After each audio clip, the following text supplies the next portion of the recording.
Nilifurahi sana sana sana, na wakati wa kwenda kulala nilishtukia kabisa nimelala nalo.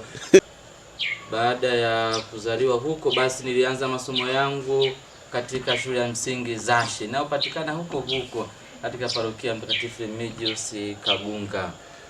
Na baada ya masomo yangu hayo ya shule ya msingi niliendelea na masomo yangu ya kidato cha kwanza hadi kidato cha 4. Nilianza katika shule ya sekondari Ujiji iliyopo Kigoma, na kisha hapo nikahamia shule ya Thakafa iliyopo Mwanza. Na baada ya hapo niliendelea na kidato cha 5 katika shule ya sekondari Ivumwe iliyoko huko Mbeya. Na baada ya kumaliza kidato cha 6, basi niliendelea na masomo yangu ya juu, yaani masomo ya chuo kikuu, ambapo nimesoma chuo kikuu ardhi katika taaluma za maendeleo na jamii. Mwaka 2018 ndipo ambapo mwaka 2015 hadi 18 ndipo ambapo nilihitimu masomo yangu hayo ya elimu hiyo ya juu katika kozi ya Community and Development Studies kama nilivyosema, yaani taaluma za maendeleo ya jamii. Baada ya hapo nikajiunga na shirika la Msalaba Mtakatifu, yaani Holy Cross Congregation, the Congregation of the Holy Cross, ambalo linapatikana Uganda. Baada ya hapo basi nikarudi jimboni, nikaendelea na malezi yangu haya ya upadre, ambapo nilianza na malezi katika nyumba malezi hiyo ya Mtakatifu Petro na Paulo Mitume Iterambogo mwaka 2018, hiyo mwezi wa 12. Baada ya kutoka Holy Cross nilikuja jimboni moja kwa moja kujiunga na malezi hayo, na ndipo basi mwaka 2019 nilianza safari yangu ya masomo ya falsafa katika seminari kuu ya Mtakatifu Antonio wa Padua Ntungamo, jimbo Katoliki Bukoba. Na nilipomaliza masomo yangu hayo ya falsafa miaka 3, baada ya hapo basi nikapelekwa nchini Kenya, Nairobi, kuendelea na masomo yangu ya taalimungu, yani theology. Asante sana. Kilichonifanya nisiendelee na taaluma yangu hiyo, kwanza nikiwa mwaka wa 3 kabisa namalizia taaluma yangu hiyo 2018, hiyo mwishoni, basi nilibahatika kupata kazi. Baada ya hapo, na muda huo nikawa na mawasiliano pia na hilo shirika la Msalaba Mtakatifu. Baada ya hapo basi nikaacha, nikaenda kwenye haya maisha ya upadre. Maisha ya upadre ni ambayo niliyapenda nikiwa mdogo kabisa, nikiwa na mtumishi wa altare katika kigango hicho cha Zashe, Bikira Maria msaada wa daima. Na baada ya hapo basi niliwiwa sana kumtumikia Mungu kwa njia ya upadre, na kilichosababisha kabisa ni kuona katika mazingira yetu ya Zashe upatikanaji wa misa ulikuwa ni kwa kiasi kidogo sana. Yaani kupata misa, mnaanza mkakaa miaka 2 hamjapata misa katika kigango chetu cha Zashe. Basi hiyo hapo nikawa na hamu kubwa sana na mimi nije niwe padre, nije niwahudumie waamini. Sababu iliyonivutia nikavutika kabisa, pamoja na hiyo ya kupata misa kwa misa kuwa chache kigangoni kwetu, ni kwamba ni namna ambavyo mapade wanavaa. Kwa kweli ilinivutia sana wanavyoimba mapade, yani wanavyochanti. Kwa kweli ilinivutia sana sana sana, na niwapenda sana. Na kipindi hicho marehemu, Mungu apumzishe kwa amani, Father Damas Kabika alikuwa akija sana katika kigango chetu huko maeneo hayo ya Zashe na Kagunga yake, pamoja pia na Father Sabas. Walikuwa akija, kwa kweli wananivutia sana, pamoja pia na mapadri wengine waliokuwa wanakuja. Walinivutia sana wanavyoongoza misa, na pia na mimi nikavutika kwa kweli. Hamu ile ya wito wa kuwa kumtumikia Mungu kwa njia ya upadre ikawa inaongezeka siku hadi siku. Ilikuwa ni furaha kubwa sana sana. Kujibiwa kwa barua yangu ilichochea sana wito wangu huu wa upadre. Kwa kweli ilikuwa ni furaha kubwa sana. Sikuamini kama na mimi ninaenda kusoma seminari, kwa sababu ilikuwa ni hamu ya mimi kusoma seminari. Kwa hiyo ilikuwa ni furaha kubwa sana, na nilimshukuru Mwenyezi Mungu nilipojibiwa maombi hayo. Asante. Kwa kweli ilikuwa ni furaha kubwa sana, kwa sababu ni kitu ambacho umekisubiri kwa muda mrefu. Na ikumbukwe ya kwamba tunavyoenda seminari kuu hizi hatufiki tunafika tunavaa kanzu, hapana. Tunatulia muda fulani hivi, baada ya hapo miezi kadhaa ndipo ambapo tunapewa hilo vazi takatifu la kikuhani. Kwa kweli siku hiyo ya kwanza kabisa kupewa hilo vazi la kikuhani, kwa kweli nilifurahi sana sana sana, na wakati wa kwenda kulala nilishtukia kabisa nimelala nalo. Siku nimeshtuka hivi, basi kabidi nilivuka kweli kwa sababu ya furaha hiyo ambayo nilikuwa nayo. Safari ipi iliendelea hapo? Iliendelea ni safari ya kwenda seminari kuu ya Mtakatifu Antonio wa Padua Ntungamo seminari iliyopo Jimbo Katoliki la Bukoba. Ilikuwa ni mwaka 2019 hadi mwaka 2022, miaka mitatu. Nisintokisahau katika maisha yangu hapo Ntungamo seminari ni uimbaji kwa kweli. Seminari ya Ntungamo inaimba sana vizuri sana, kwa nilikuwa navutika sana na kwenye swala zima la uimbaji katika seminari hiyo. Ni wa seminari ambao kwa kweli ile vibe ya uimbaji unaiona kabisa katika seminari hiyo ya Mtakatifu Antoni wa Padua Ntungamo seminari. Ni kitu ambacho kwa kweli siwezi nikakisahau. Asante sana. Baada ya kufika Ntungamo, na kitu ambacho siwezi nikakisahau kwa kweli ni swala zima la uimbaji. Na nilipofika pale Ntungamo, kuna wimbo ambao kwenye sala ile ya usiku huwa tunaimba wimbo wa Mama Bikira Maria. Niliupenda kweli, na kila nikiwa zamu ya kuanzisha sala ya usiku nilikuwa nikipenda sana kuanzisha, ambao wimbo wenyewe ni huu hapa.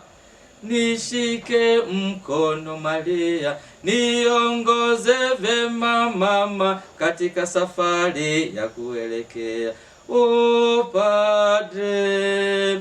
Nishike mkono Maria, niongoze vema mama katika safari ya kuelekea upadre. Katika magumu yote, wewe wanitia nguvu Mama Maria, niongoze mama mwema, mama wa huruma. Ni wimbo ambao nilikuwa naupenda sana, na waseminari wote kwa kweli walikuwa naupenda sana huo wimbo, na ukiimba kweli unamwona kila mseminari anapiga makofi na kufurahia huo wimbo. Nchini Kenya, mji wa Nairobi, yalikuwa ni masomo ambayo ni mazuri na niliyapenda sana. Masomo hayo ya taalimungu, masomo yanayomhusu Mungu. Tulijifunza mambo mengi sana kuhusu maisha ya kipadre, pia tulijifunza maisha pia ya maisha ya kiroho. Tulijifunza pia sheria za kanisa na masomo mengine pia tuliweza kuyapata katika hicho chuo kikuu cha Tangaza na pia hicho chuo kikuu cha Katoliki cha Afrika Mashariki. Vikwazo huwa vipo katika safari na huwa vikosekani. Vikwazo vilikuwepo. Kuna wengine wanaokatisha tamaa, wanakuambia sasa unaenda katika maisha hayo ya upadre, ina maana kwa hiyo umeacha yote hayo, umeacha kazi zako, umeacha kamshahara kako, basi unakuja katika maisha haya ambayo hakuna mshahara. Kwa kweli inakatisha tamaa, lakini basi kwa kuwa ndugu zangu, nawashukuru sana wazazi wangu, kaka zangu, dada zangu, ndugu zangu ambao na ndugu na jamaa waliokuwa pia wananitia moyo na kuniambia pambana, tuko na wewe, tunaendelea kukuombea. Japokuwa kuna hizo changamoto za watu wengine kukatishana tamaa, Basi lakini sisi tunakuombea, Mungu ni mwema, yeye aliyeanzisha hayo atakamilisha yeye mwenyewe. Baada ya kutoka kumaliza masomo yangu Nairobi, nilirudi jimboni, na baada ya kurudi jimboni basi baba askofu akanipatia utume, yani uchungaji mkubwa, kupitia kwa mkurugenzi wa miito ambaye alinipatia taarifa hiyo ya kwamba ninahitajika kwenda katika parokia Mtakatifu Remigius Kagunga kwa utume wangu, kwa uchungaji wangu huko. Basi nilipoenda huko, baada ya hapo pia nikapokea tena barua kutoka kwa baba askofu inanidai ya kwamba niende katika parokia ya Mwakizega. Na ndipo asante sana, uchungaji mkubwa katika maisha yetu haya. Kuna uchungaji ule mkubwa na uchungaji mdogo. Uchungaji mkubwa ni ule ambao tunafanya ni kwa muda mrefu sana, kwenda katika parokia fulani, unapangiwa katika parokia fulani, and then huko unakuwa unafanya utume wako kuto chini ya paroko. Utume atakao kupangia paroko ndio ambao huo unafanya kuwa na waumini, kufundisha katekism, kuwaongoza waumini kumjua Mungu vizuri. Basi huo ndio ulikuwa uchungaji mkubwa. Ni uchungaji ambao ni wa muda mrefu kidogo, unakaa parokiani, tofauti na ule uchungaji wa miezi kadhaa and then unarudi shuleni. Ule ni uchungaji mdogo. Ilikuwa ni tarehe 6 mwezi wa kwanza mwaka huu 2026, kupitia mikono ya baba askofu Joseph Roma Mlola ARSP OSS, tuliweza kupokea daraja takatifu ya ushemasi, mimi pamoja na mafrateri 7, jumla tukiwa mafrateri 8. Basi tulipokea daraja hilo takatifu la ushemasi. Siku ya ushemasi kwa kweli ilikuwa ni siku yenye furaha, yenye tafakari kubwa sana. Na nakumbuka kwa kweli usiku kabla, ile usiku baada ya uteuzi, kwa kweli ilikuwa nina tafakari kubwa sana juu ya kile ambacho ninaenda kukipokea, yani daraja takatifu ya ushemasi. Nilikuwa na tafakari kubwa sana. Kumbuka hata usingizi sikupata vizuri. Baada ya hapo basi asubuhi yake ile pale tulivyoanza maandamano kuelekea mahali ambapo adhimisho lilipokuwa linafanyikia, na baada kisha hapo tulipopokea hilo daraja katikati ya misa, basi ilikuwa ni furaha. Na baada ya misa pia furaha zilikuwa ni kubwa sana.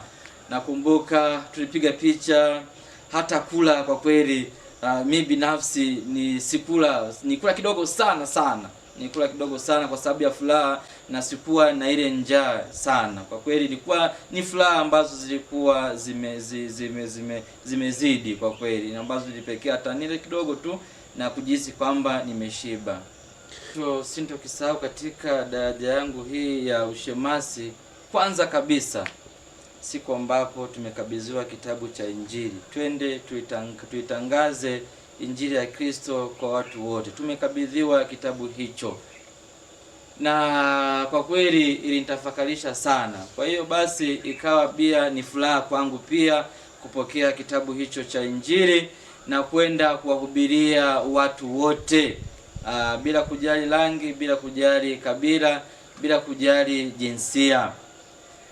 Na kitu kingine ambacho siwezi nikakisahau katika ushemasi wangu huu hapa ni kwenda kuwahudumia wagonjwa. Ni hapa katika parokia hii ya Mtakatifu Teresa Mtoto Yesu Muhange. Kwa kweli baba paroko anipatia nafasi ya kwenda kuwapatia komunyo pamba wagonjwa na kwenda kuwatembelea wagonjwa, kuwaona hali zao na kuwatia moyo, basi na kusali pamoja nao. Ni kitu ambacho nimekipenda na siwezi nikakisahau. Bwana awe nanyi. Somo la Injili takatifu ilivyoandikwa na Mathayo. Kwa kweli ilikuwa ni furaha kubwa sana. Ndio. Leo ya ndugu, jamaa, wazazi na wengineo yalikuwa ni mazuri kweli. Na siku hiyo ya ushemasi waliweza kuhudhuria na kuona kijana wao napewa daraja takatifu ya ushemasi. Wanaparokia wangu wakatuboka walikuwepo pale, Kigango cha Lita walikuwepo pale, na hata wale wakagunga ambako ndiko nakozaliwa nao pia walikuwepo, na watu kutoka sehemu mbalimbali, waamini kutoka sehemu mbalimbali, ndugu na jamaa na marafiki waliweza kuwepo kwa kweli mahali hapo na kufurahi pamoja na mimi. Asante. Wito wangu kwao ni kwamba changamoto zipo, wasikate tamaa, daima wamtegemee Mama Bikira Maria, wamwangalie Mama Bikira Maria, yeye ndiye atakaye waongoza. Changamoto hizo zipo, wasikate tu tamaa, wasali daima, wamwombe Mwenyezi Mungu awaongoze vyema na kuwaonesha njia hiyo ya kumtumikia Mwenyezi Mungu. Asante sana ndugu watazamaji, nawashukuru sana kwa kuendelea kuniombea na kuendelea kutuombea sisi mashemasi wenu wa Jimbo Katoliki la Kigoma. Tunaomba muendelee kutuombea ili lile ambalo tunalitamani kulipata, yani kuwa mapade, tuweze kulipata. Sala zenu ni muhimu kwetu sisi sote mashemasi wenu wote wa Jimbo Katoliki la Kigoma, na Mwenyezi Mungu aendelee kuwabariki. Asante. Mungu Mwenyezi awabariki na walinde, Baba, Mwana na Roho Mtakatifu.